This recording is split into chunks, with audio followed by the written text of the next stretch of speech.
Hello and welcome to the Liverpool Way podcast. After a 2-1 win over Wolves that saw the Reds bounce back from a midweek setback at Goodison and re-establish our 7-point lead at the top of the table.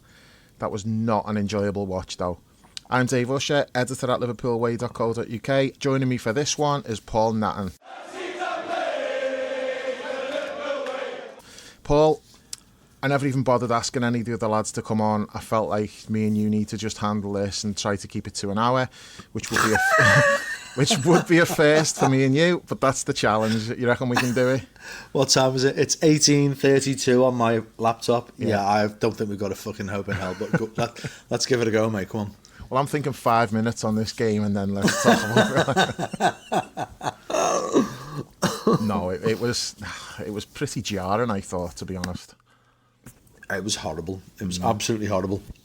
You and me were of a similar mindset, I think, before the game. Yeah. Both of us felt that, we had a conversation, didn't we, about Slot rehashing the same interview that he's given since Friday press conference to anyone who puts a camera in front of him about how wrong he was to get sent off and how, you know, it wasn't right and, you know, this big mea culpa. And yeah, you know, he did make a mistake and yeah, emotions did spill over, but fucking hell, you've just fed into this media narrative of Liverpool under pressure. Liverpool under pressure, fucking hell. If this is pressure, bring it on every fucking season. Mm-hmm. You know what I mean? I just think, funny, I'm going to jump from before the game to after the game now, because Robbo referenced Wednesday, he referenced nerves, he referenced the fans, and he referenced the players feeling nervy in that order. And I felt today Anfield was twitchy as fuck. Yeah. And like I just think, I mean, look, I'm not going to dismiss people's concerns. Wednesday was fucking jarring. It was shit. It was horrible. We weren't great, but a point of Goodison is a point of fucking Goodison. You don't read anything into that, do you? You just take the point, absolutely. You just dismiss it and move on. Absolutely. And the twitchiness today in the ground was just fucking mad, absolutely mad. And it definitely transmitted to the players because they got worse as the game went on. Did you see Robbo trying to calm the cop down? Did you see that? No, I didn't know. Yeah. No. And I didn't think it was necessary because I didn't think it was at that particular time it was that bad. But yeah, he just turned and after, I think the ball had gone out for a goal kick or something, and he turned and he was just making like the gesture, like, you know, just calm it down, relax. And he was doing it to his teammates as well. To be fair, he wasn't just like blaming the crowd. He was trying to get everybody to just calm it. I've got to say, I think that's fair enough. Like, because I just think, I mean, I don't know whether you've publicly said this, whether you said it on the pod or you put it in one of them in your match report, but certainly in conversation you've said this and you said it in the group chat. I think it's absolutely fucking spot on. This is not 100-point City that we're up against here. This is a very flawed Arsenal team. They're not shit. I've said it in every pod and every match you football. Your memory's just fucking terrible. Well, yeah, it is. Yeah. I mean, you lose track of what your own opinion and what someone else's. You know what I mean? So, but that is the key issue. Absolutely, but this isn't. We're not going up again. This is more of a normal season, and we're fucking 7 points clear. Yep, 7 points clear in February.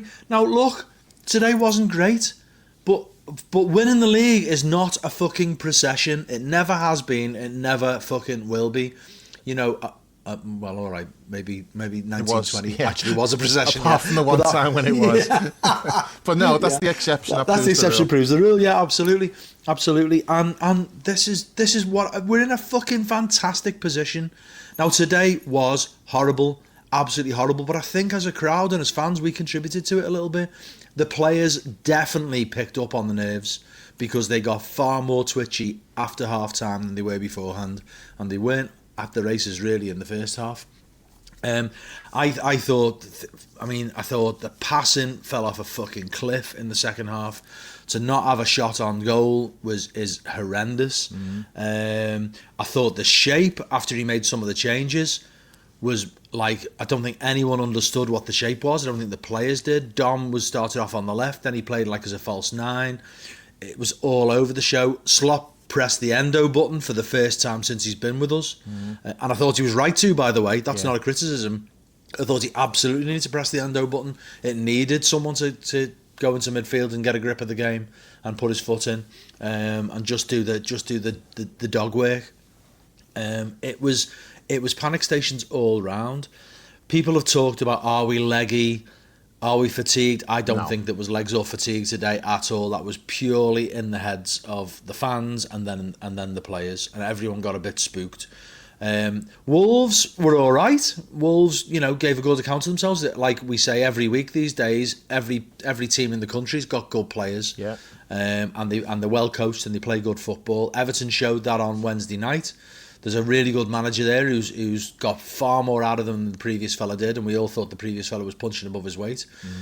Players like Branthwaite are really good, and we saw today that Wolves have got loads of good players. Cunha clearly is too good for Wolves. I think he will move to an elite club this summer, rightly so. I think he's really good. But at the end of the day, we won 2-1. We were relatively comfortable, and most of the jitters, I think, were in our heads rather than on the pitch. I can't totally dismiss the fact that it got wobbly. Wolves did have more of the ball than we wanted them to have. We gave the ball away far too much, and we put ourselves under some needless pressure, and then we just were sloppy on the ball. But by and large, that was a self-made problem today, I felt, and I think we need to settle fucking down before Wednesday. Yeah. So Slot said that himself afterwards. He said, I've not seen his press conference. Yeah, he said what happened at Goodison was in the players' heads, and he kind of said it was in his own head as well. He said, I know how I felt about it. So, because I think he was referring more to the fact when it was 2-1, because we were 2-1 up the other night, and what happened after that. That was when we got nervy, because it's still fresh in the memory. We were 2-1 up the other night and we conceded right at the end. So he did speak about that, and he said that. And then I hadn't seen the comments that you just referenced from Robbo, but that's more or less along the same lines. And I'm with you. I'm like, there's no need for you to be nervy. There's really no need to get nervy like that. And especially with the experience that we've got in the team. I don't understand that, because that clearly today was nerves. It absolutely, they were shitting themselves. Now, they fought through it, don't get me wrong. I thought, they battled, they made some good blocks and, defended when they needed to. But how have we ended up in a situation where we basically, for the last 20 minutes or so, we parked the bus at home to fucking Wolves? Mad, and we were letting them dictate. They did not push us back because they're fucking amazing. And if you're playing against Man City and there's times when you are going to have to do that. You're going to have to just get behind the ball and, soak it up, just weather the storm and then pick them off on the break. You do not need to be doing that against Wolves at home. And it felt to me like we chose to do that. I don't think that was a case of them forcing us into it. Yeah. We chose to just, because you could see they got the ball and we did that thing. Remember, we did it against Chelsea, when it was we just got the banks of four, just sat back behind the ball, and we're okay, play through us. We did it. That was the first time we'd really seen that was in that game, and I don't think many of us particularly were thrilled about that. But Slot said that was kind of Chelsea forced us into doing that because they played really well, which Chelsea did play really well that day. And, the players that they've got, you can almost say, well, yeah, they had a spell in the game and they forced us to do that. That's not what happened today. We chose to do that. We chose to play. And the substitution, the message that sent out, again, was this is what we're going to do. And that's... Which one, Dave? Which substitution? The substitution Endo. Not bringing Endo on. Yeah. I'm totally good with bringing Endo on. Basically, we've just sent on the plumber there because we'd fucking sprung leaks all over the place. Yeah. So I'm okay with that. That's not the issue. But when you're bringing him on for Diaz, it was playing well, by the way. He was our biggest threat today, I thought. Yeah. So you bring far better on the left, didn't he? Yeah. Well, that's not particularly difficult. But no, he looked happy. Diaz looked like himself today. He had a spring in his step. He looked comfortable. He's I'm back where I belong, on the left, and he played well. So Diaz coming off, and then you're putting Endo on for Diaz, and then Dom goes to the left, and I just think the message that sends out is like, we're just protecting this 2-1 here. And that adds to like the nerves where everyone's like, oh, so we've just gone into kind of defence mode now. And I think, like, you know, when Wolves got back to 2-1, I would expect us to go, oh, you fucking cheeky bastards, you fucking scored against us, and just swarm all over them and re-establish the lead. That is what... At Anfield, after all. That's what we're used to. That's what, like, you expect to see. Is like, okay, they've scored against us, they're going to pay for that. And instead, we were like, oh, shit, it's 2-1 now. And, yeah, I think Slot referenced as well, like, the psychological aspect of it, where we thought it was 3-0 and then it was offside. And then we thought we'd got the penalty to get 3-0 and then that gets overturned. And then they score soon after. And it's all like the psychological blows that you're having to deal with. And it affected us. And that's manifested it in us playing like that. And I think that's true to some extent. But it's also, he contributed to that by making that substitution. The message that it sent out. I would have took Maka off for Endo because Maka started to give the ball away in the second half. Yeah. For the goal, he gave it away for the goal, didn't he, as well? I don't even know, but he had started to give the ball away a few times with, like, taking too long on the ball, sloppy passes, just very un-Maka-like, which to me looked like, okay, maybe he's a little bit tired. He's played quite a few games. Maybe it's time to just get Maka off, get Endo on, just shore up the middle, but keep Diaz on because he was our most dangerous attacking player on the day. So I think, like, the message that sends out to everybody is like, okay, we're just going to defend this now. But the second half is crazy. No shots from us and 9 from Wolves. 9? Yeah. Whoa, I'm not saying it's 9 shots on target, but nine shots and none. It's like it's mad. I think that's the first time. I think that's the first time in it's either years or Premier League history that Liverpool have gone through an entire half at Anfield without a shot. I think it might be the first time since they've started records, keeping records of that stuff. Yeah, but the first half wasn't great either. I thought like the 2-0 flattered us a little bit. I didn't think we were great by any means. But Wolves didn't really do much in the first half, and like their manager said afterwards, he was really disappointed with them. He thought they were passive, and then in the second half they pressed, and that was the difference. So thank fuck they didn't do that in the first half if that's how we're going to react to it. But we'll go through the goals. So first goal, it's a nice break. Jota does really well. Gets it to Diaz. Nice little move, wasn't it, to get it to Diaz? He was strong as well, Jota, because it looked like he was going to get pushed off it, but he managed to turn and he poked it through for Diaz. Diaz plays it right across to Mo. And initially, I thought, oh, what's that? Like a heavy touch from Mo, but it wasn't a heavy touch. He was trying to play a first-time ball to Jota, wasn't he? But it just, I think it missed both of them. Defender and Jota both went for it. And it comes through to Diaz, takes it on his chest, gets wiped out by the keeper, and the ball just goes over the line. So a little bit fortunate, but it's a really nice move that led to it. So, and good for Diaz, because the last 10 games he's had no goals, no assists, no big chances created in his last 10 starts.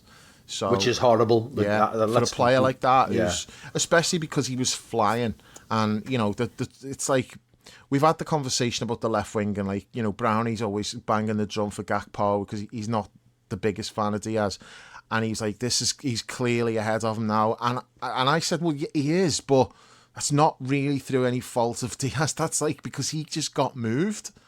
Diaz got moved to a position where it didn't suit him. He couldn't show his best. And Cody was left, like, you're on the left wing now, Cody, go on, you go and enjoy yourself, and he's done really well. But let's not forget, like, Diaz was doing just as well up until the point when he started having to move around and play through the middle. And it's not worked through the middle. It's just not worked at all. And it's infuriating that he kept picking him through the middle when he didn't need to, because it's not like he had no other options, and it's not done Diaz any favours. And you just saw a totally different player today when he was back on the left wing. So pleased for Diaz. He's got a goal, and then he's also he won the penalty. What did you make of the penalty? I haven't seen it back. Did you think there was a little bit of a foul first? when he clashed with the defender. No, I mean, there's like they a usually nudge, get given though, don't they? You know, any touch on a defender normally is like, oh no, we can't let that go. So I mean, I really didn't think there was much in it at all. I mean, he clearly does. He clearly does that. You know, he clearly does nudge him, and the defender clearly, you know, reacts to that. But I don't think that's enough, mate. I mean, I just don't. You know, I think if that's a foul, I don't know. I mean, I've got real concerns about what I'm seeing from officials in terms of what they give and what they don't give pretty much every week anyway. But you can't be that's fine, I think. And you know, yeah, it's a clear penalty. He's clearly brought down by the keeper, and then Mo's finish was fucking great. Proper piss taking penalty straight down the middle. Did you see that was his 50th pen? Yeah. Scored 42. Yeah. Which is pretty good. It's a pretty good record for someone who doesn't fully convince. You know, when he's taking them, I don't think most people don't fully trust them. But 42 out of 50. 84%. That's pretty good, isn't it? Yeah. He's quality. So I thought Mo in the first half. I mean, Aït-Nouri, I think, has given him a game when he's played him in the past. Yeah. And I thought Mo was decent first half. And I thought he got on the ball quite a lot in dangerous positions, without doing too much in terms of threatening the keeper. But you know, it's as we've seen from Mo throughout the entire season. In the big moments, he stands up and he puts numbers on the boards. Just a quick comment on Mo in general. I think looking, I mean, maybe it's way too early to be looking ahead to next season, but I certainly think if we're not giving Mo a contract for next season when he's involved in, was it something? It must be higher now. It was before today. It was 62% of all our goals this season. He's had a direct involvement in either scoring or assisting. I think we're in trouble if we haven't got Mo next season. You know, I think we definitely need to make sure we've got him next season, and we need to do something else with our forward lines and make sure there's other contributions. He's fucking absolutely sensational, and you know, it's just every time we need him to step up, he has done this season, and today was no exception, really. I thought he was really unlucky. I haven't seen it back with the disallowed one.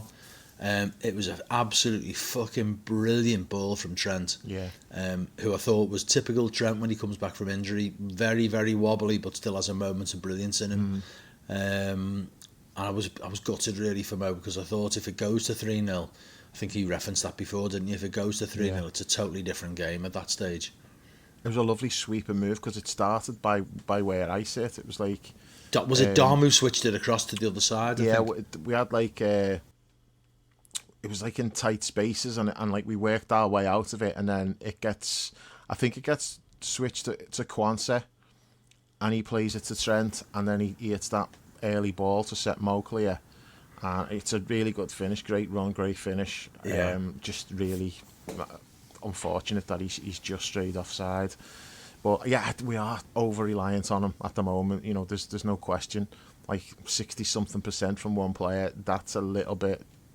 It's too much, isn't it? Yeah, it's like, as great as it is for him, and you know, all praise to like the contributions that he's making. You do think, come on, the rest of you have got to do a little bit more. You can't just be totally relying on him. But at the same time, if that's how we play and a lot of it's designed to go through him, then I suppose that's a result of that. So it's not maybe, I think, like, because you will sometimes just get other players deferring to him, like the Dom being like the perfect example of that. If Mo's not there, does Dom then take on more responsibility himself in certain situations rather than just look to play it to Mo all the time? So it's probably not quite as straightforward as that, but it does feel like we are relying on him too much. And it is fair to say, well, if he's not there, then what happens? But it's up to other people to step up and take more responsibility, I suppose. Yeah. But he did a couple of other things in the first half, like he passed with the outside of his foot, that like cross across the box, and Jota almost got on the end of it, and it's like that's the thing that he's added like this season. Where I don't know about you, Dave. Did you see that before he played it? Because I fucking didn't. No, but normally you can see a pass is on, I didn't see that at all. It was, and I don't. I think he threw everybody. The defenders didn't get onto it at all. Jota, because he didn't react. Yeah, he did. Correct. Jota yeah, was kind of saying to it, like, he put his hand up to him, you know, as if to say, "Oh, you know, I should have been a little bit sharper there because that was a great ball." But like, I think Mo just adds these things, doesn't he? You know, every summer when he goes away and he works and stuff. Like, I'm not saying he's not done this before, like the outside of the foot, but this is like every game now, and it's like it's a definite, deliberate strategy because you see them doing it in training. Players make runs and he just plays that outside of the foot pass. It's just glorious, like, when it comes off. But he was unlucky a couple of times today. Like, Jota had a couple of chances where they've just made blocks in the first half. So that's when, like, we were doing okay. We never hit anywhere near top gear. No, but didn't. we were okay. It was a decent. It was like, yeah, this is what we need. You know, you go 2-0 up. Maybe you had a couple more in the second half. You've got a comfortable 4-0. No drama. Just what we need to settle people's nerves. I'm not talking about me and you because we weren't, like, not particularly nervy about it, but right. You know, a lot of people are. You know, this is what we were saying before the game. Is like the only people who seem to be feeling that way, like that, when we might not win the league and we might get caught or we might have this terrible run. The only people that seem to be thinking that are Liverpool fans. That's like, right. All the neutrals, like, you talk to fans of other teams and they're all like, no, you've got this in the bag. You're too good. You're not going to throw it away. And it's just us because it means so much to us. So people are, like, scared of, like, well, what if we do blow it?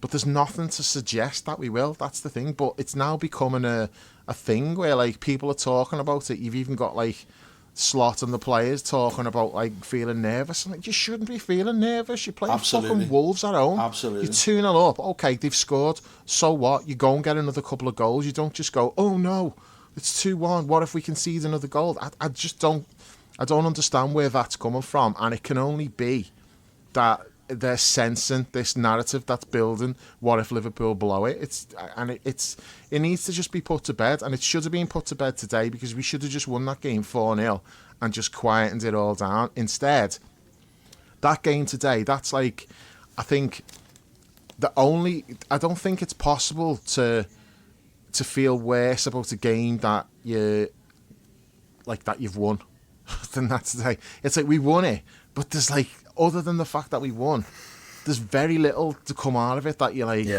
oh, that's good. Yeah, you come away frustrated, don't you? It's added to, like, the nerves that people are feeling and, like, oh, well, we're not convinced in what's going on. What if we go to Villa now and play like that? We probably won't play like that. I feel it's a different game. It'll be a different do you know, Dave? Again, the flip side of the nerviness is that people are overrating the teams that we're playing. Exactly. You know, I mean, Villa drew 1-1 at home with Ipswich yesterday. You know, no, Villa are a good side. They are a good side. I'm not writing Villa off. They've got some good players. They're well coached. But Villa are a team that are eminently beatable for Liverpool. That's not cockiness. I'm not arrogant about it. I'm not like thinking, oh, we'll go to Villa Park on Wednesday and absolutely piss it. Because I don't think that. No. But I do think we'll go to Villa Park and win. And if we don't, that'll be because this nerviness that's building up around us has got inside their heads. I hope there's a real sort of coming together tomorrow when they go into Kirby and they get to the training centre, and there's just a little bit of a kind of like, listen boys, what are we flapping for conversation? You know, Mo and Virgil should definitely be leading that conversation because there's absolutely 7 points with only a third of the season to go, 13 games left. Is not a situation where you need to be flapping. You need to be serious. You need to be professional. You need to be respectful of your opponents. But that's the case no matter what the points tally is. But you certainly should not be in a big flap about how the season's going or worrying about getting turned over by relegation threatened teams or teams that are going to do well to get back in the Champions League next season. You know, we need to recognise who we are and what we've got, and we need to be professional and resolute and turn in a good performance on Wednesday night. But this is kind of like, this is why winning the league is difficult, because it gets inside people's heads. What Klopp was really good at doing with these players was just keeping them absolutely resolutely focused on the next game. It's all about the next game. Forget everything else. And Slot clearly must have an element of that because he's delivered titles in Feyenoord. Yeah. But this is a different level now. This is a totally different plane that he's on in terms of the pressure and in terms of the expectation, in terms of the quality of football. But I think they need to just have a little bit of a pause and just listen, boys. The coaches need to be saying this. The players need to be saying this. Listen, we're 7 points clear. Let's go to Villa Park and reassert ourselves. Because I really don't think they should be flapping. We should be flapping in the way that we seem to be at the moment. No, I agree. I think, like, you know, on the whiteboard or whatever they have in, like, the meeting rooms and that, the league table should be up there with a fucking big circle around the number one defeat. You know, what are you? You should not be playing with any fear at all. And we did play with fear today. There's no doubt about it. Yeah, we played scared today, and we shouldn't be playing scared. Certainly not against fucking Wolves at Anfield. Shouldn't be like that. And it's a little bit worrying because if you can play like that at home to Wolves, well, what happens if, like, you go a goal down to Newcastle like next week at Anfield, because they're quite capable of coming and scoring in like the first few minutes. What happens then? Is there just going to be panic stations? You know, I just think, like, people need to, like, that's fans and the players, they need to just take a step back and go, hang on a minute, we've got a 7-point lead here. Why are we fucking worrying? We're not being chased by Man City. You know, Arsenal are going to have to fight and scrap for every fucking goal that they get. And be a different Arsenal to the Arsenal they've been all season, because they've not been that team throughout the season up to now. Why are they suddenly going to become this winning machine that they've not been all season? I just don't see it. This is the point I'm making. People are overestimating our opposition. You know, we're mentioning about Villa 1-1 yesterday, and then people are flapping about Wednesday. Listen, I'm not dismissing these teams. If they raise the game against us, though, I think that's the problem, isn't it? Of course they do. Of course they do. I think, you know, in terms of how we respond as fans, a couple of things I think are in our favour. In some ways, I think it helps us that we're away on Wednesday. The away fans are even more belligerent than the Anfield fans, I think. Unbeaten away as well. Yeah, absolutely. I think they'll go there, and I think and it's a nighttime kick-off, and I think that always helps. You know, a cold Sunday afternoon, 2:00 kick-off against a relegation team, the crowd's never up for that, we know that. I think City, if we can't get up for City, then fucking hell, we might as well all give up and go home. And then with Newcastle, again, back at home, back at Anfield, John's favourite phrase, under the lights. There is something to it. It does do something for an atmosphere. And I think, you know, there'll be some sort of emotional response to the two games that preceded it. Either we'll have done well or we won't, and the atmosphere will be up at Anfield because it'll be a big team that can hurt us, and we'll be up for it because it's a nighttime game. Yeah. I feel probably more confident of the foot, but this sounds completely counterintuitive. But after today, I think we will definitely respond because there's other factors at play beyond this, and I think. The players will have to take stock. I think Slot will take stock, and maybe this will be a line in the sand moment. Because we can't have these kind of flapping performances again. We need to get it out of our system today.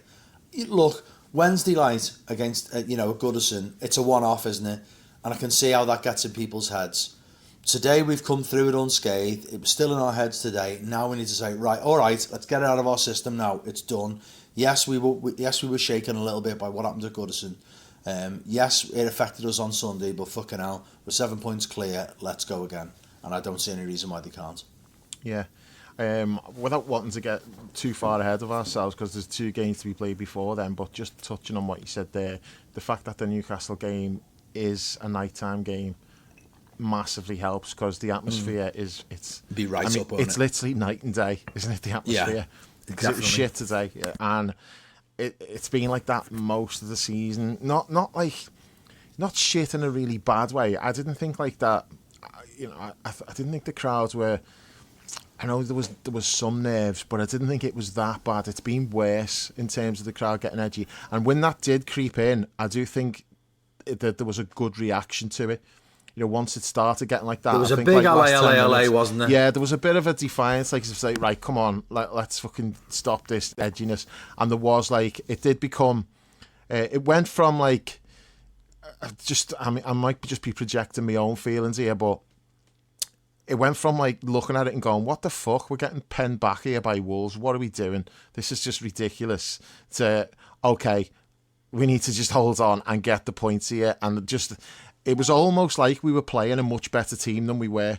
You know, like the last few minutes, like everyone forgot that these are shit. It was like, let's get over the line. You know, so there was a lot of like cheering for Conor Bradley won a free kick and like the roof came off the place and his name got chanted and just stuff like that, which was, that's the kind of thing that if we were playing Real Madrid or someone like that and, you know, you're just trying to see out the result, you don't expect that against Wolves at home. But I think like the crowd just sort of got to a point where it's like, okay, forget who the opposition is.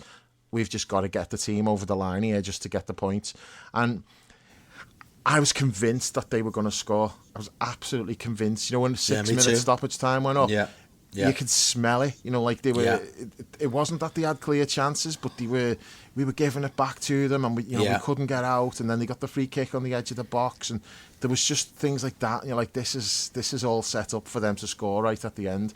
So the fact that they didn't is. It's a big boost to us, because hopefully we can just put that to bed now and like get rid of these stupid unnecessary nerves. But what I need to say is Jarell Quansah makes a block there, like, which if he doesn't come from nowhere to make that block, it probably does end up 2-2. That was like a fucking huge moment for him. Huge. Considering like he's not had the best of seasons in terms of playing the games that he's wanted, I think his form's been fine for a few months. I think it's been, you know, people are still having a go at him. I think that's been overstated. I think he wobbled at the start of the season, and you know, we know there was stuff going on like daft social media stuff and other things like that. I do feel like he's refocused, and I think he's played pretty well. I know it's not saying much, but I thought he was one of like the only players to come out the Plymouth game with like any kind of credibility. Yeah, he was okay. He did his job. He wasn't great by any means, but he was fine. And I thought today, he did really well when he come on. His passing was good. He competed. Same. He's made that brilliant block, and I think, like, you know, deserves a lot of credit for that, because it was blatantly obvious that Konate needed to be subbed. As soon as like there was that foul that he gave away on the edge of the box, which was never a booking. You know, it's not like he got away with one. He didn't. It was never a yellow card, that one. So it's not like he should have been sent off. But all their players are like calling for it. Their fans are calling for it. And although the referee did the right thing by not pulling out a second yellow, you also know next foul he commits, the pressure on the referee to send him off is going to be huge. So as soon as like that happened, I said to John, I was like, he's definitely coming off. He's getting hooked at half time, like no question. That was the right thing to do.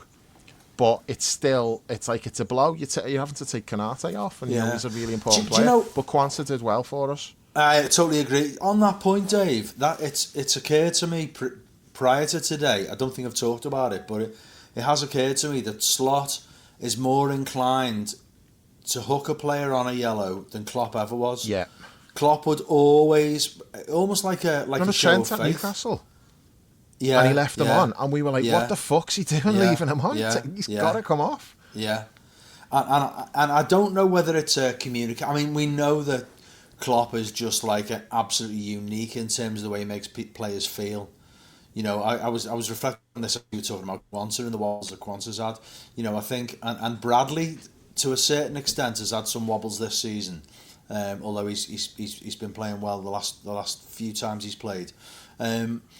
Klopp absolutely imbues these players with this sense of absolute invulnerability, and I think, and without it spilling over. You know, you'd think a guy with the personality and character as big as his, he always was. You think sometimes that he'd have players that's so pumped up that they do something stupid, but he actually seemed to be able to strike a balance between filling these players with absolute confidence, but they don't do anything wild. Yeah. And I guess, you know, we're constantly looking for the differences between Slot and Klopp, and you know, it'll take I don't know what it'll take for me to see Slot as being Klopp's equal, never mind surpassing him. But one of the areas where I do see a difference is in the way the way they deal with individual players in these pressure moments, and that's not a criticism of Slot. It's just more to say that I think Klopp was just an absolute genius in the way he handled these lads, and he gets them to be able to be composed and calm when on a yellow, to make the right decisions. It gives them this full sense of his belief and trust in them. And the same with the young lads when they come in. They come into the game feeling like whatever I can do will be great. There's nothing's going to come back on me if I make a mistake. He just left these lads feeling like absolutely on top of the world, and I think that is one area where I do see a difference with Slot, and I'm not knocking him for it, because I agree that he was right to hook Konate today. I thought absolutely Konate would have got sent off, I think, if he'd come out in the second half. Wolves would have found a way to make sure, and that's a situation that we can't be in today. Absolutely no way. Same with Bradley the other night as well. Yeah, agreed. I'm all for that approach. I just think it's just not interesting that Klopp never had to take that route, isn't it? Yeah, I know. There's something about him that meant he was able to get players through those situations. But I definitely think Slot has made the right choices. Yeah, no question. Plus, the other positive to come from that is Konate's had 45 minutes rest ahead of the Villa game, which, you know, he's probably going to have to work really hard, because I'm assuming that they'll probably play Rashford on the left. Yeah. I haven't seen any of the highlights from yesterday, but I did hear someone saying on the radio that I think he came on as a sub and looked really lively. So maybe like he's got a little bit of motivation for the first time in about 3 years. So yeah, potentially Konate might have his work cut out on Wednesday night. So at least he's got like 45 minutes rest today. But no, totally the right decision. And Konate's, like, at the booking that he got was fucking stupid. Like, I've seen some people were having a go at the referee for that. The referee's got no choice but to book him for that. You can't... Once somebody goes past you and you grab them, that's an automatic yellow card. Like, he's dribbling, like, thinking he's Joel Matip. When he's got Mo there, Mo's calling for the pass, and he ignores it, and he dribbles, and I'm like, okay, that's good. You've just gone past two and opened it up a bit. Now play it to Mo. And he tried to carry on. He loses the ball, and then he just grabs the player, pulls him back. Like, you would have been better off just letting him go, because we had enough players back. It's like, but you've just got yourself booked and put yourself in this position now where once he commits the other foul, it's like, right, well, you're going to have to come off now. And it all comes from, like, the stupid first booking. And he also kicked the ball away after he'd pulled him back. So he could have got booked for kicking the ball away. So either way, he was getting a yellow card for that. And it's so unnecessary. And, like, it's really frustrating when players get booked for stupid things like that. Like Robbo the other night. Because it's the pressure. Sometimes, like, you have to take a booking. Or sometimes, like, you're just unlucky. You go for a tackle and you end up, like, getting a booking. That's totally fine. That's part of the game. But don't put yourself, like, in that position by getting a stupid one, which means you then can't make tackles. So, yeah, these are things like Robbo the other night kicking the ball away was stupid. Konate today pulling him back, stupid. Let's just stop with the yellow cards, because, you know, it's forcing the manager to have to take action and do stuff. Like Conor Bradley the other night, that's an exception. I don't blame Conor Bradley at all for that, because, like, that was just the situation with the crowd and a fucking loose cannon referee. You're like, no, we're going to have to bring him off because this fucking ref, that's fucking generous, loose cannon, fucking hell. Yeah. I mean, I don't want to go back to that too much, but while it's in my mind, I'm going to mention it now because it was something else we spoke about. In terms of, like, you know, the way Slot had constantly saying, oh, I wish I'd have done things differently and stuff like that. I mean, I didn't like that, because I feel like that's just you standing up in court, pleading guilty, just hoping you get a lighter sentence. That's the way I looked at that, and I don't think it'll work. I think if you're saying, you're basically admitting to wrongdoing, which we don't know what he said. Maybe he said something that he's like, you know what, that probably warranted a red card for what I've said. We don't know what he said. I've seen lip readers saying stuff, but the lip reader supposedly reckons that Slot had said, great game, and that was it. Well, clearly he said more than that. He didn't just say two words to him. He was talking to him. He said stuff. So we don't know what he said. I can only assume maybe he did swear at him and he thought, I'm not gonna be able to get out of this. I'm just gonna apologise for it, just say I regret my actions and hope that they go lenient. But I feel like it's letting Michael Oliver off.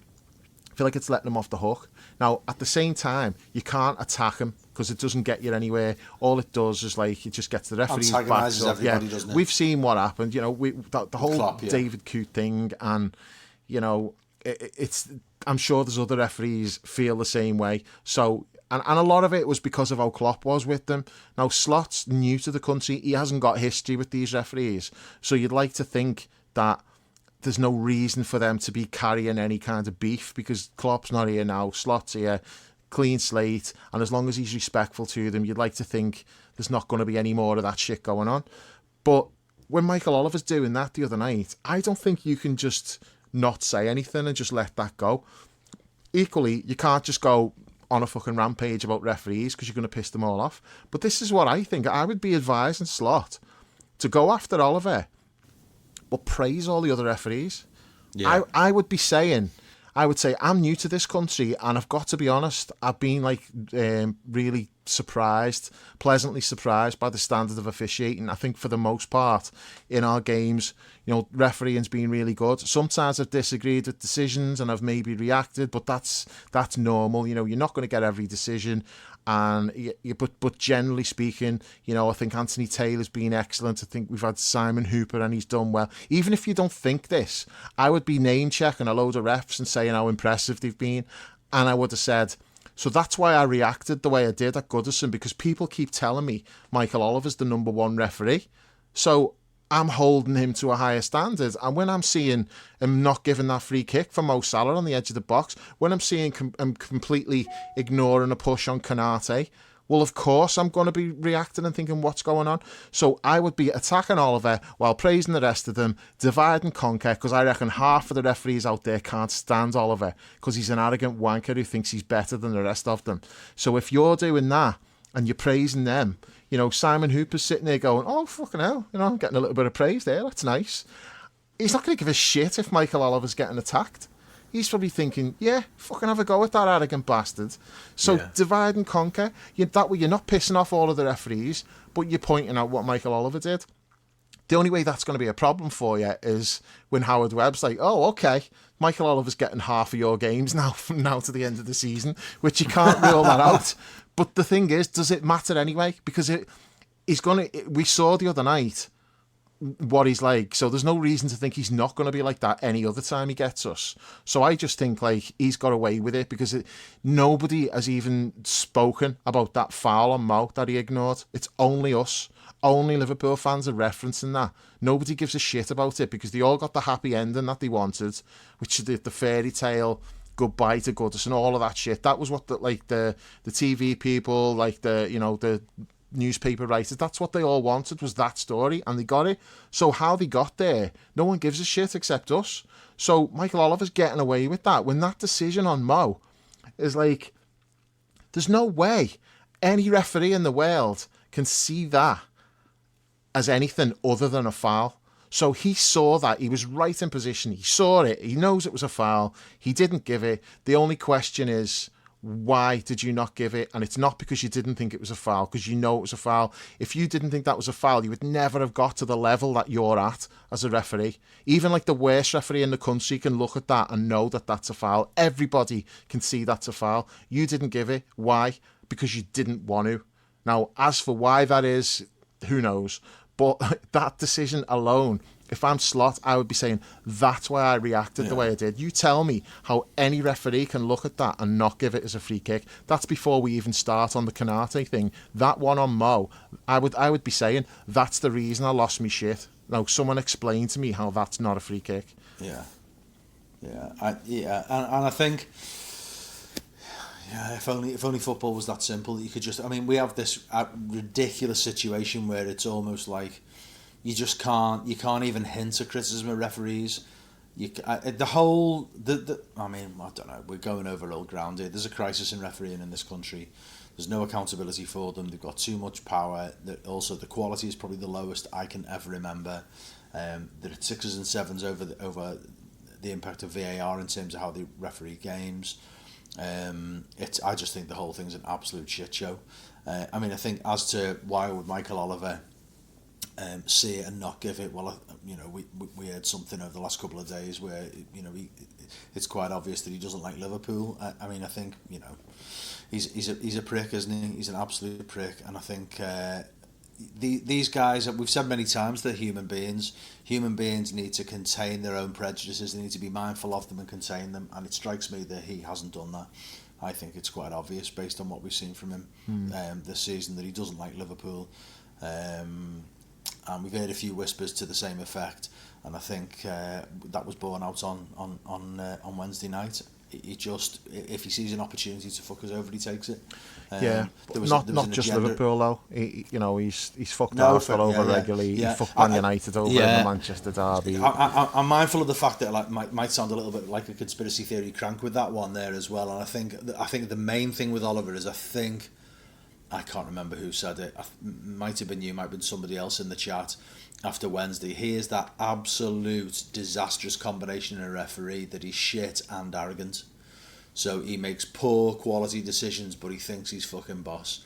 And that certainly, there was an arrogance and almost a petulance in the way he sent Slot off. He was so quick to pull the red card out in that dismissive, arrogant way. He sort of flicked it in his face as he was walking away. It's almost like, oh yeah, okay, you're giving me shit, are you? Well, I'm going to give you shit with a red card. Fuck you, get out my face. He's a fucking coward as well, though. Absolutely. When you think what Guardiola got away with against him, with the handshake that Guardiola did, and the sarcasm, so and he wouldn't even look at Guardiola. Wouldn't look at him. He was fucking terrified. I think I drew this parallel on the chat, and I do, like all of us, you lean on your own experiences in life, don't you? But over the years I've seen work with some fucking great colleagues, amazing teachers, but I've seen some shit as well. And the shit are the people who think that your status is what gives you authority, your position, your role, your title, your status is what gives you authority over children. And it isn't. It's your relationships and your communication. And Michael Oliver strikes me as one of them. You can be a head teacher, and if you can't talk to kids, they won't respect you. But you can also be a brand newly qualified teacher, and you'll have them eating out the palm of your hand because you know how to talk to them, you know how to build relationships with them. And any role that is potentially adversarial and authoritative, where you need to manage that authority and you need to deploy that authority effectively. Those are the key things, and he clearly has not got that. He's one of these who just thinks, I'm a referee, if you don't do as I say, fuck you. And okay, that's one way to go, but what it does is it damages games, it damages seasons, it makes the referee the star of the show, and nobody in football wants that. And I don't think referees should want it either.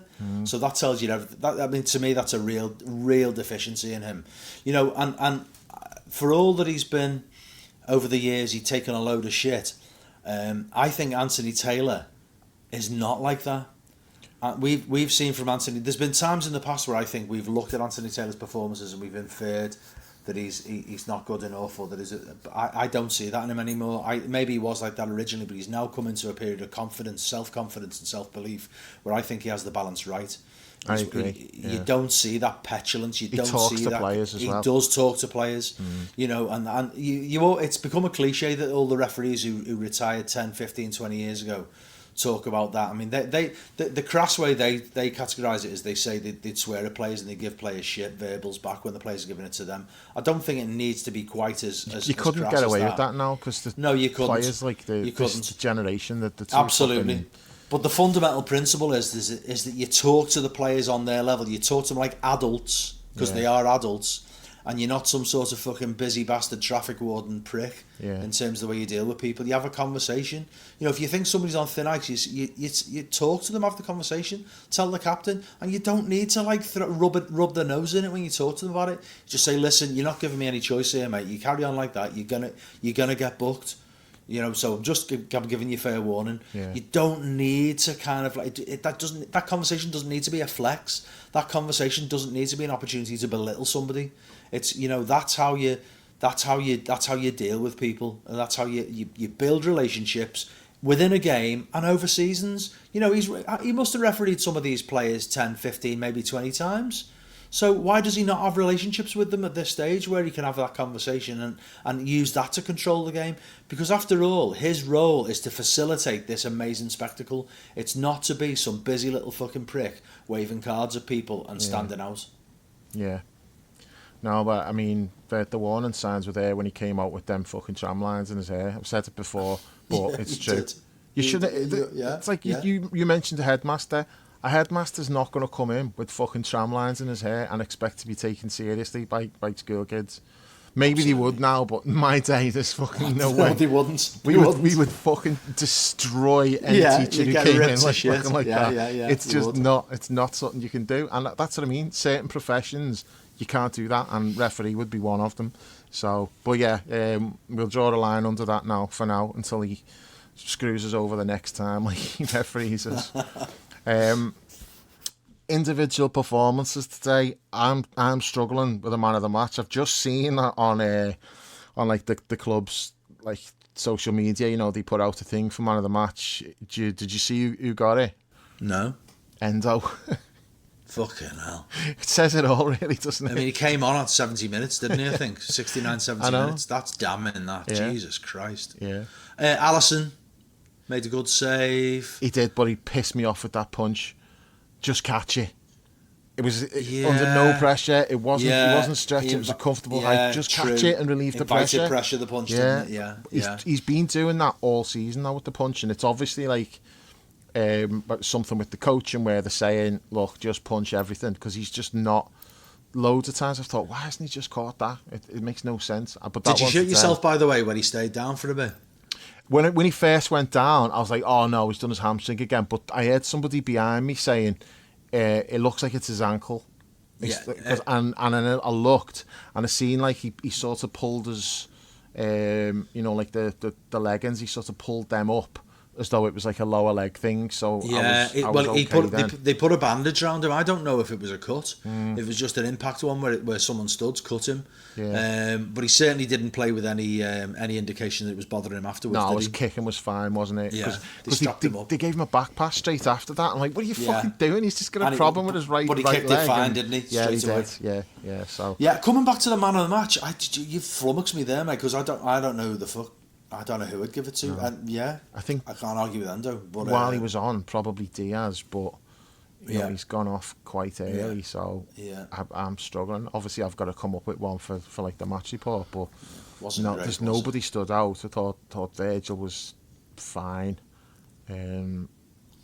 Here's one for you, and I don't want to overstate this, but what did you make of Darwin when he came on? We'll come back to Robbo, because do you know what, Dave? Couple of bad touches, but like where was his energy? Where was the?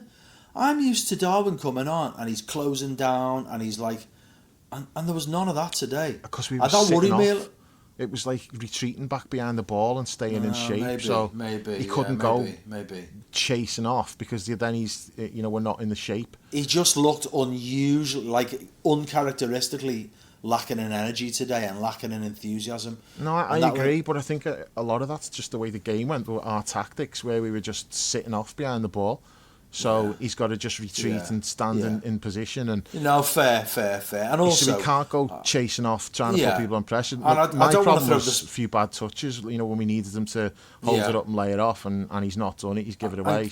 And given that he didn't play much of the game, it wouldn't be fair to throw the spotlight on him. It just struck me as out of character, really. You mentioned Robbo. Yeah, Robbo. I stand by my take on Robbo earlier in the season that he's come back from injury. He's a lot of miles on the clock, and I think his character will see him through all of this, and his quality, by the way. But it is clear that he's having a poor season. I think in general, I wouldn't go as far as to say it's a disastrous season, but he's not playing well. I mean, it's his flying into interceptions that normally are his bread and butter, and then missing it, and he's like 10 yards past and.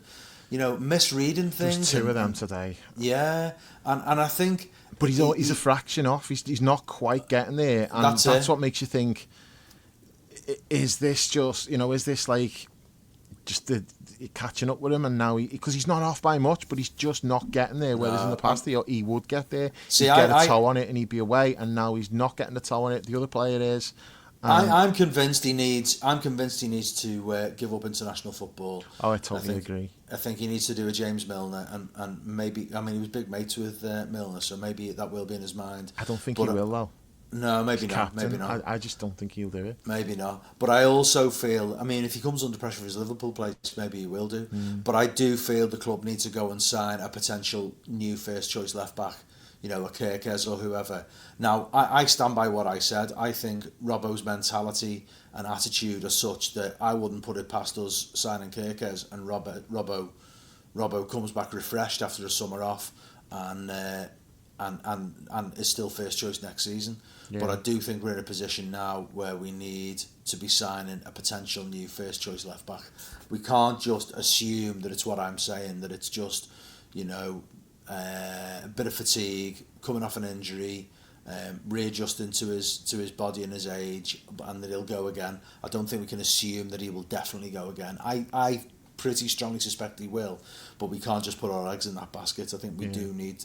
The body of evidence now is such a... There's nothing where I'm thinking it's absolutely disastrous. Like, I'm not thinking he's shit, he's a liability, but I'm seeing things on a too regular basis to just dismiss it now. It is something that's got to be taken seriously. And to be honest, I think the club are planning to do something anyway, aren't they? I'd be amazed if they didn't. So, but yeah, he wasn't good today. He was a worry, definitely. Yeah, I agree. What do you think is going to happen Wednesday night? You think Robbo plays again, or do you think Costas comes in for that? And let me talk about the rest of the team selection for Wednesday, what you think will happen. Yeah, I don't know, Dave. I mean, you know, I mentioned that interview with him. He looked tired in that interview, and like his eyes looked a bit bloodshot. He looked done in. He looked like he referenced that Wednesday had taken a lot out of the players. I think probably physically certainly, but mentally and emotionally definitely, and we definitely saw some residue of that today. I mean, I think they've got to make a judgment. They've got to make a judgment in training, haven't they? Who'd he be up against on that side for Villa? I don't know who's been playing. Obviously, they've got Bailey there, but I don't know if he's starting at the moment. I mean, it depends. It depends what sort of legs we're up against, really. My preference would always be to rely on the winning mentality and the fundamental class of Robbo. But if they look at him in the week and they just think he's not got enough in the tank, then I wouldn't have a problem with Costas starting, because Costas is a good player. I don't think he's in Robbo's league, but and we've got Man City at the weekend. I don't think you can play Robbo all 3 games. Sure. No, you can't. So that might be a change that we need to make. Yeah. I thought Trent looked like... So Trent for Wednesday, again, I'm not sure. I think Trent was like what you always see from Trent when he comes back from an injury, is that he looks wobbly and off it, and then he'll have a moment of class. I think we've seen that from him many times in the past. When he comes back into the team, he looks right off the pace, but he'll still have a moment of absolute genius on the front foot. Unfortunately, today the moment of genius was disallowed for offside when Mo put the ball away from that amazing pass. I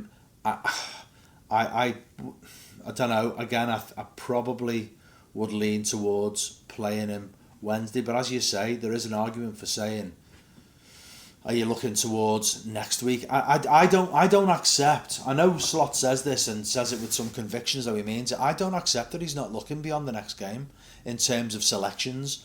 I know in terms of his focus will be what do we do to win that game, but he surely has to take into consideration the energy and fitness of the players and recognise that there's more big games coming. Yeah, you've got to. What would you do? What would you do with the fullback? Because for me, that's where the question marks are. The fullback. So I think I would do what he did today. I think Trent plays for an hour and then Bradley comes on, and I think then you've got then Trent's fine to play against Man City then. Yeah. But you have got to be careful with Trent because he's coming back from a muscle problem. Yeah. You could just completely leave him out and start Bradley, and then Trent's good to go for Man City. So that's an option. But he needs rhythm, I think, don't you? Yeah, so that's what I mean, like playing for the hour. I think I'd definitely play Costas against Villa. So I'm looking at Villa's wide options. So yesterday they played that Daniel Marlin on the right, No idea who that is. New signing, got him from Dortmund. Oh, right, he's okay. a Dutch winger.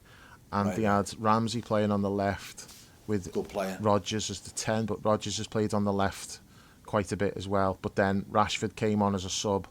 So they've got Rashford and they've got that Asensio from Real Madrid as another wide player, plus Leon Bailey, who wasn't even on the bench yesterday, so he must be injured. So they have got options in wide areas. They've got some good players. But I think it's a case of, I don't want Robbo playing 90 today, 90 at Villa, and then starting at Man City. I think that's too much. So I'm bringing Costas in for that. Obviously, you got Virgin, Canate will start. And then I'm assuming Curtis comes back in. I think it might be Maka who sits out. Yeah, I would agree with that. That would be my choice. I'd go Grav, Dom, and Curtis. And then what do you do up front? We don't know whether Gakpo's back or not. I would just assume not.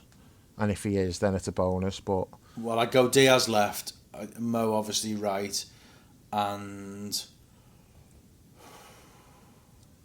I don't know. I really don't know. There's arguments both ways. I mean, I'd lean maybe lean more towards Jota just because he's more clinical. But then, do you want Jota for City? And clearly, fitness an issue for him. I don't know what do you think? Would you go Diaz and Mo? yeah, definitely. Well, I mean, Mo. Well, there's no other option. Yeah, really, Mo plays every game. He's he's a specimen. You don't. Yeah. He's not one of you think. Oh, let's maybe rest him. Diaz didn't play the full game today, so no problem with him playing. Hopefully Gakpo will be back for, if he's not back for Wednesday, hopefully he'll be back for City. And I'd start Darwin. I mean, I think he wasn't good when he come on today. I'm not suggesting otherwise. I'm disappointed with some of his touches. I don't think like the lack of energy. I think that was just the way we played, just dropping off. But I wonder if like he was a bit disheartened by not starting because he started against Spurs, didn't he? And he has a really good game, and then he's just been on the bench ever since. So I just hope he's not starting to mentally check out. Yeah, because he hasn't so far. He's been great like that. He's not. And I know that's a leap based on what we've seen, and that's not an accusation. I'm just thinking out loud, and I'm sure that he's such a sort of a bubbly personality. I'd be very surprised if that did happen with him. But you are right in that, like, he must feel disheartened if he doesn't get the opportunity to start today after the last couple of games. And like he should have started today for me. And the fact that he didn't, well, he's not showing much though, is he? He just isn't showing enough. No, he didn't show enough when he came on, but he's been doing well. Like when he started recently, he's it's not like he's been playing badly, but then there comes a point where, like but even before he came on today, I did think, is he going to be like, sort of, not sulking, but is he going to be like, fucking hell, I can't believe I've not started this game, because I thought he would have started today. I genuinely thought he was going to start. Yeah, me too. And when he didn't, the first thing I thought was, how's he going to take that? Is he going to be like, am I just wasting my time? What's the point? Because the last start he had, he was fucking really good. I know he didn't score, but he played really well. And you've got to let players build up a head of steam and, just give him a few games to start. And didn't happen. Jota started. Didn't think Jota did a great deal. He did well on the first goal. Have you seen the non-penalty back? I haven't seen it. I thought it was a Stonewall pen at the time, and then I looked in the chat, seen it, yeah. and everyone was like, dive, clear dive. I think dive. I think dive is overstating it. I think certainly he was definitely impeded, but he made a meal of it, and he almost had to kick his left leg into the tackle to create the contact. So he's initiated the contact. Pretty, yeah, but he does have to get out of the way. So it's a clumsy challenge, and he does have to get out the way. But he basically sort of, as he's almost halfway to the floor, the left leg then comes and makes the contact. So it's one of them where you look at it and you think, actually, if he'd not been so over the top in the way he went down, he might have got it, because he's definitely been impeded there. If he'd been a more natural process of ended up on the deck. I think he probably would have got the penalty. He's over-egged it, I think. Yeah, and he should have let it run to Diaz. I think the pass was intended for Diaz, and he came in and took it away. That's right. Diaz had like a clear chance if he'd have left that, but I also think you got to be careful how many minutes you play Jota, as we know. So for me, Darwin should start on Wednesday, because you have got to factor in who's likely to start against Man City. And if in your head it's not going to be Darwin starting against Man City, well then fucking start him on Wednesday, and then you bring Jota on, and then if Jota's going to start, or if Gakpo's back, I mean, I really hope we don't see Diaz back at number 9 again, but I mean, who knows? But yeah, I think that would be my front three. Would be Mo, Darwin, and Diaz at Villa, and Curtis in for Marker, and the full-backs are Costas and Trent for me, probably. I agreed. On subject of Trent, I agree what you said about, a little bit rusty at times. I mean, he played that pass when he was trying to play it to Quansah, and I know what he was thinking, because he seen Quansah had started to make a run, and he thought, oh, we've got a break on the right-hand side here. So he played it into space for Quansah to run onto.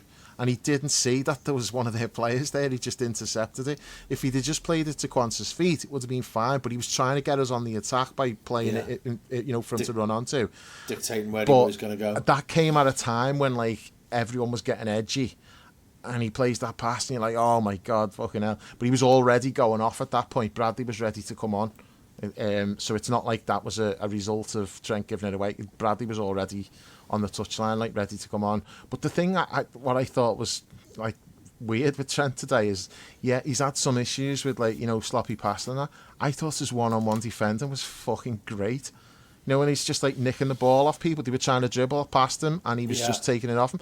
He was really good. The amount of times when someone's tried to dribble and he's just made the tackle, come away with the ball. That's been a feature of his season, hasn't it? That side of it was really good. But the weird thing is, he just has these random games where that's not there. And you're like, why is that not there? People are just waltzing past him. And it's not that he can't do it, because you see today he can do it. And it's good players. He was dispossessed. He had Cunha was running at him 1v1. He took it off Cunha. He had Aït-Nouri a couple of times as well. He was really tricky. And Trent's done well in those situations. You're like, well, we know you can do it. So why do you have these weird games where, you just maybe your head's just not there? And I don't know. I mean, I'm plucking something out of the air here, but maybe it's the fact that just in terms of concentration, to be able to defend resolutely, but also look for those outrageous moments going the other way. Maybe that's just sometimes that's more than he can process. Yeah. Maybe. Don't know. But as you say, he's definitely got in his locker to be much more resolute than he sometimes seems to be. And I agreed. I thought he was all right today. Yeah. And do you know the thing that I find amazing about him is just his vision. I think the best player I've ever seen in terms of vision is probably Kenny. Kenny would see things where you're just like, what the fuck? Do you know what I mean? Just that pass. I mean, and obviously the telepathic understanding with Rushy. But I think Trent is a what the fuck player in some of his passing, and also the execution of the passes, outrageous bend outside of the foot, using either foot, just totally counterintuitive stuff. He's pulling off passes that no one else has even imagined, never mind seen. And he's doing it with incredible technical accuracy, and that's what really sets him apart for me. And as I said, we saw a moment like that today. I think we absolutely need him back. So I'm very much in agreement with your points about give him some minutes on Wednesday night, give him the hour, and then bring him off ready for next Sunday. You could even flip it the other way, like the derby, for instance, where Bradley plays the hour and then Trent comes on last half an hour.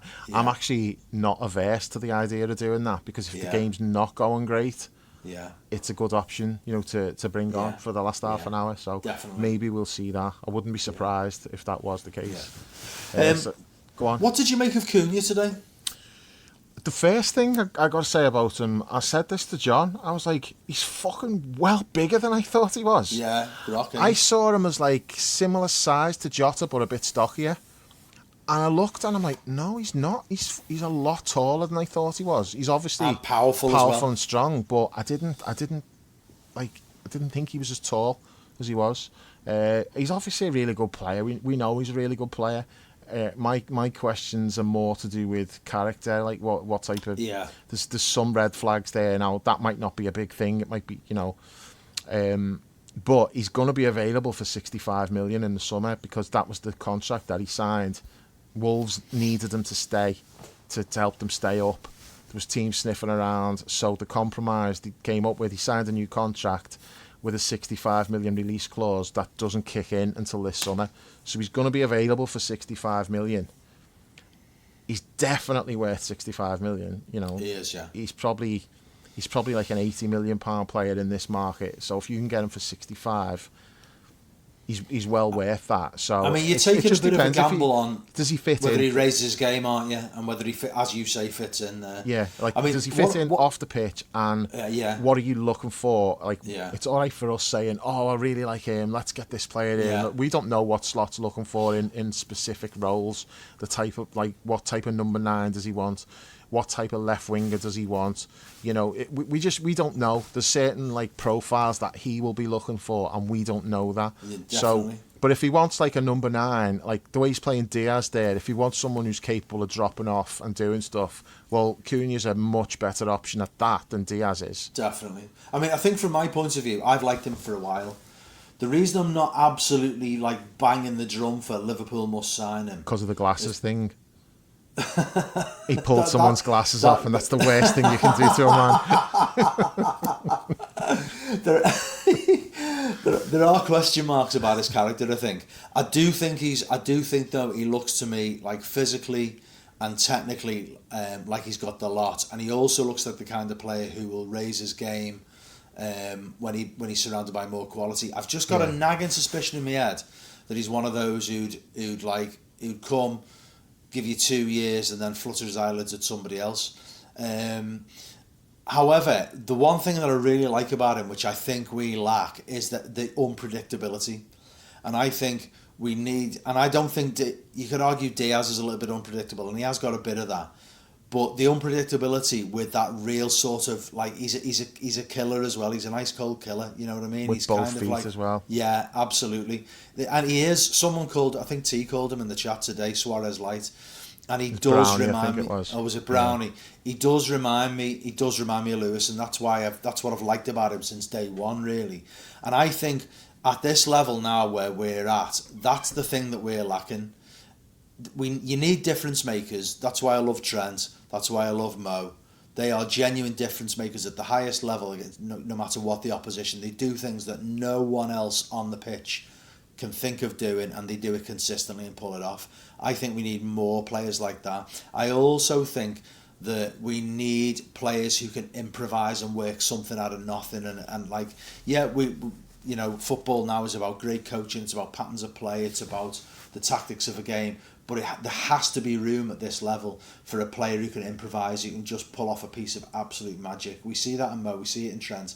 I think we need another player. For all the talk of we need to replace Mo, and we clearly do need to replace Mo. I think the way you replace Mo is you don't sign a new player in his position.